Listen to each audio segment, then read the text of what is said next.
నమస్తే ఫ్రెండ్స్, ఈరోజు మనం హైదరాబాద్ నగరంలో ఉన్నటువంటి అద్భుతమైన పవిత్రమైన ఆలయాన్ని సందర్శించబోతా ఉన్నాం. ఇది వైఎస్ఆర్ కాలనీ బొల్లారంలో ఉన్నటువంటి శ్రీ జగన్నాథ ధామ్. ఇది బొల్లారం గ్రామంలో ఉంది. పూరి జగన్నాథుడి నమూనాలోనే ఈ ఆలయం ఉంటుంది. ఇక్కడ పూజలు కూడా పూరి జగన్నాథుడి ఆలయ తరహాలోనే వేద మంత్రోచ్చరణల మధ్య ఆచారాలతో ఇక్కడ నిత్యం జగన్నాథుడు పూజలు అందుకుంటాడు.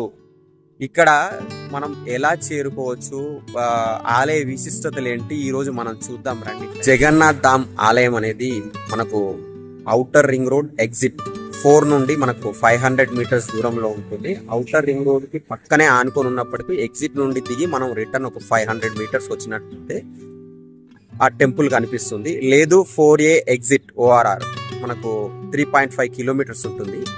ఈ ఆలయం వచ్చేసి హైదరాబాద్ నడిబొడ్డున CBS MGBS నుండి మనకు 30 కిలోమీటర్లు వస్తుంది. సికింద్రాబాద్ నుండి 28 కిలోమీటర్లు వస్తుంది. మనకు మియాపూర్ నుండి 12 కిలోమీటర్లు, కూకట్పల్లి నుండి 15 కిలోమీటర్లు. ఈ ఆలయ గూగుల్ మ్యాప్స్ లొకేషన్ మీకు డిస్క్రిప్షన్ లో ఇస్తాను. మీరు దాన్ని యూజ్ చేసుకొని నేరుగా టెంపుల్ కి చేరుకోవచ్చు. దీనికి ట్రాన్స్పోర్టేషన్ లో వచ్చేసి బస్సెస్ కూడా అవైలబుల్ ఉన్నాయి. మనకు CBS నుండి 224K 224S అవైలబుల్ ఉన్నాయి. మనకు RTC బస్ ద్వారా చేరుకోవచ్చు. డైరెక్ట్ బొల్లారం గ్రామంకి వస్తుంది. అక్కడ నుంచి మనకు 300 మీటర్స్ ఉంటుంది. అక్కడ నుండి మనం నడుచుకుంటూ టెంపుల్ కి చేరుకోవచ్చు. లేదు అంటే మెట్రోలో వచ్చే వాళ్ళు ఎవరైతే ఉన్నారో మెట్రో మియాపూర్ లో దిగి అక్కడ 224 బస్ ఎక్కొచ్చు, టెంపుల్ చేరుకోవచ్చు. మనకు 20 నిమిషాల నుంచి 30 నిమిషాలు పడుతుంది. లేదు ర్యాపిడో ఆటో ఏదైనా బుక్ చేసుకోవచ్చు. అక్కడ నుంచి మియాపూర్ మెట్రో స్టేషన్ నుంచి రావచ్చు. మనకి 20 మినిట్స్ పడుతుంది. టెంపుల్ విశేషాలు ఏంటో పూర్తిగా వివరిస్తాను రండి. పూరి జగన్నాథ్ ఆలయానికి అయితే చేరుకున్నాము. ఎలా బయట నుండి ఎలా కనిపిస్తుందో మనం చూడొచ్చు. ఈ రైట్ సైడ్ లో ఉన్నది మనకు పార్కింగ్ ప్లేసు. ఇక్కడ బైక్స్ కానీ కార్ కానీ ఇక్కడే పార్కింగ్ చేసుకొని మనం టెంపుల్ కి వెళ్ళాల్సి ఉంటుంది. మనకు ఎదురుగా కనిపించేది ఔటర్ రింగ్ రోడ్. అక్కడ లైట్స్ చూడొచ్చు, అవంతా ఔటర్ రింగ్ రోడ్. ఇది మనం సర్వీస్ రోడ్ లో ఉన్నాం. ఇప్పుడు సర్వీస్ రోడ్ నుండి ఇట్లా ముందుకు వస్తే ఔటర్ సర్వీస్ రోడ్ కే ఆనుకొని ఉంటుంది ఈ ఆలయము. ఇక్కడ మనం అయితే బైక్ పార్క్ చేసి ఇట్లా టెంపుల్లోకి వెళ్తున్నాము. ఈ పార్కింగ్ అనేది చాలా చిన్నగానే ఉంటుంది. బట్ రోజువారీ భక్తులకు సరిపోయినప్పటికీ రథయాత్ర స్పెషల్ డేస్ పండగలప్పుడు మాత్రం పార్కింగ్ చాలా ఇబ్బంది ఉంటుంది. రోడ్లపైన వెహికల్స్ పెడతారు, ఇక్కడ ట్రాఫిక్ జామ్ అయిపోతుంది. కాబట్టి మీరు కూడా స్పెషల్ డేస్ లో కొంచెం అవాయిడ్ చేసి ఇతర రోజులలో రండి. వీకెండ్స్ లో ఎలాంటి ప్రాబ్లం ఉండదు. ఈ ఆలయం ఔటర్ రింగ్ రోడ్ కు దగ్గరగా ఉంది కాబట్టి ఆలయం చుట్టూ పచ్చదనంతో నిండి ఉంటుంది. ఇక్కడ వాతావరణం చాలా ఆహ్లాదకరంగా ఉంటుంది మరియు మనసు చాలా ప్రశాంతతతో నిండిపోతుంది. ఈ ఆలయాన్ని ఒక్కసారి దర్శిస్తే మన జీవితంలో ఒక మధురమైన జ్ఞాపకంగా మిగిలిపోతుంది. ఇట్లా లోపలికి వచ్చిన తర్వాత మనం ఇక్కడ కాళ్ళు కడుక్కొని ఇక్కడ బయలుదేరిపోవచ్చు. ఇది గరుడ స్తంభము. ఇది ప్రధాన ఆలయ ద్వారము. హైదరాబాద్ లో ఉంటూ కూడా పూరి జగన్నాథ స్వామి దర్శనం చేసిన అనుభూతి కలుగుతుంది. జగన్నాథుడి క్షేత్రానికి అయితే చేరుకున్నాము. ఇది జగన్నాథ్ ధామ్ బొల్లారం చూడొచ్చు మనం. రండి మరి లోపలికి నేను ఒక్కొక్క టెంపుల్ చూపిస్తూ నేను వివరిస్తాను. మనకు ఇక్కడ వచ్చేసి శివాలయం ఉంది. దాని తర్వాత మనకి వినాయకుడి టెంపుల్ ఉంది. దాని తర్వాత దేవి టెంపుల్ ఉంది. దాని తర్వాత లక్ష్మీదేవి. నంది చూడగానే గుర్తొస్తుంది ఈ ఆలయం అని తెలిసిపోతాను ఉంది. ఇది శివాలయం. ఈ జగన్నాథుడి ఆలయం 2011లో భక్తులతో చిన్నగా ప్రారంభమైన ఈ జర్నీ చాలా అద్భుతంగా ఈ ఆలయాన్ని నిర్మించారు. 2018లో నిర్మాణంలో ఉన్నప్పుడే దీన్ని ప్రారంభించారు. కానీ కరోనా వల్ల మనకు ఇది డిలే అయిపోయింది. 2-3 ఇయర్స్ ఇంకా మనం చూడొచ్చు కొన్ని కన్స్ట్రక్షన్లో ఉన్నాయి. 2020 నుంచి పూర్తి స్థాయిలో వీళ్ళు దేవుడి సేవలు ప్రారంభించారు. ఇప్పుడు చాలా అద్భుతంగా ఇక్కడ సేవలు, ప్రతి ఒక్క సేవలు మనం పొందవచ్చు. ఇక్కడ మనం ఆర్కిటెక్చర్ చూసినట్టయితే సేమ్ పూరి జగన్నాథ్ టెంపుల్లో ఏ విధంగా అయితే ఉంటుందో అదే విధంగా ఉంటుంది. మనకి ఇది కనిపించేది ప్రధాన గర్భాలయము.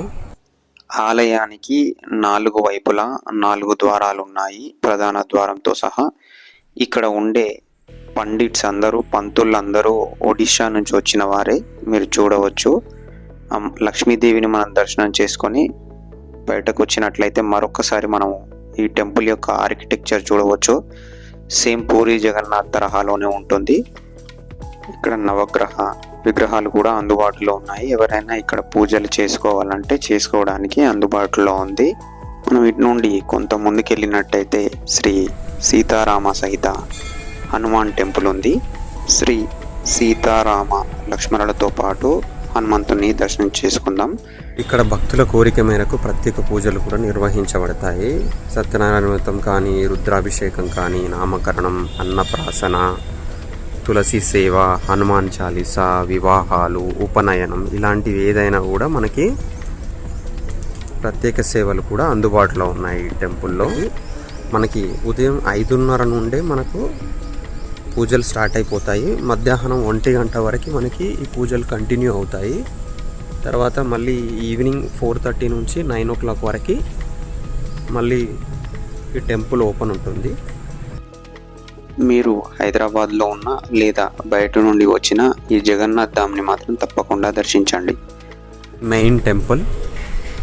ఇక్కడ శ్రీ జగన్నాథ స్వామితో పాటు బలభద్రుడు, సుభద్ర నిత్య పూజలు అందుకుంటారు.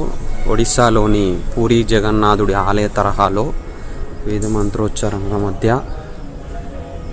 పూరి జగన్నాథుడి ఆలయ సాంప్రదాయాల సంస్కృతి ప్రకారమే ఇక్కడ మనకు పూజలు అందుకోబడతాయి. ఇక్కడ చూడవచ్చు పూజారులు కూడా అదే. ఇక్కడ పంతులను చూడవచ్చు.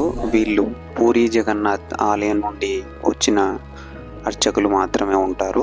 ఇక్కడ సంస్కృతి సాంప్రదాయాలు ప్రతి ఒక్కటి పూరి జగన్నాథ్ టెంపుల్లో ఏ విధంగా చేస్తారో అదే విధంగా ఉంటుంది. ఇక్కడ ఆర్కిటెక్చర్ మనం చూడవచ్చు ఎంత అద్భుతంగా ఉందో. అసలు చూడడానికి 2 కళ్ళు సరిపోవు. ఆలయం మొత్తం కలియదిరిగి నేను ప్రతి ఒక్క ఆర్కిటెక్చర్ని చాలా ఆస్వాదించాను. నేను చాలా మంచిగా అనిపించింది. మనం ఇటువైపు అటువైపు 2 వైపులా నేను చూపించాను. అది మీరు చూడండి ఏ విధంగా ఉంది. పైనుండి చూస్తే వ్యూ ఎంత చాలా బాగుందో చూడండి. ఇక్కడ మెయిన్గా టెంపుల్కి కూడా ఒడిస్సా వాళ్ళు చాలా మంది వస్తున్నారు. ఇక్కడ నిత్య సేవలతో పాటు ఈ జగన్నాథుడి ఆలయంలో ముఖ్యంగా పూరిలో జరుపుకునేటువంటి ముఖ్యమైన పండుగలు ఇక్కడ మరింత భక్తి శ్రద్ధలతో జరుపుకుంటారు. అది మహాశివరాత్రి కావచ్చు, శ్రీరామనవమి కావచ్చు, వినాయక చవితి, రథయాత్ర. ముఖ్యంగా ఇక్కడ రథయాత్ర చాలా బాగా జరుగుతుంది. దుర్గా పూజ కానీ, లక్ష్మీ పూజ కానీ, కార్తీక మాసోత్సవాలు పూర్తిగా కార్తీక మాసం మొత్తం భక్తి శ్రద్ధలతో జరుపుతారు. ఇక్కడ శ్రీకృష్ణ జన్మాష్టమి కానీ, డోలీ పూర్ణిమ ఇలాంటి పండగలు ఇక్కడ పూరి రథయాత్ర మాత్రం చాలా బ్రహ్మాండంగా సాగుతుంది. విపరీతమైన భక్తులు వస్తారు ఇక్కడికి. కాలక్రమంగా ఈ ఆలయాన్ని జగన్నాథ సాంస్కృతిక కేంద్రంగా తీర్చిదిద్దబడింది. ఇక్కడ అనేక సెమినార్లు, వర్క్షాపులు, ఆధ్యాత్మిక కార్యక్రమాలు నిర్వహించబడతాయి. ఈ ఆలయ ప్రాంగణం పూరి ఆలయంలాగే 4 భాగాలుగా విభజించబడింది. అరుణ స్తంభం అని, గరుడు స్తంభం అని, జగమోహన మందిరం అని, భోగ మండపం అని వివరించబడింది. ఇక్కడ మనం చూడొచ్చు చుట్టూ నీరు, మధ్యలో జగన్నాథుడు. ఇక్కడ కోనేరు ఉంది, బట్ మనం వెళ్ళడానికి సౌకర్యం లేదు. డిస్క్రిప్షన్లో మీకు ఈ టెంపుల్ యొక్క లొకేషన్ నేను ఇస్తాను. నేరుగా ఈ టెంపుల్కి చేరుకోవచ్చు. అవుటర్ 4A ఎగ్జిట్ నుండి, ఆ 4A ఎగ్జిట్ నుండి వాట్ ఎవర్ మీకు ఏది కన్వీనియంట్గా గూగుల్ లొకేషన్స్లో ఏది చూపిస్తే మీరు దాన్ని బట్టి చేరుకోవచ్చు.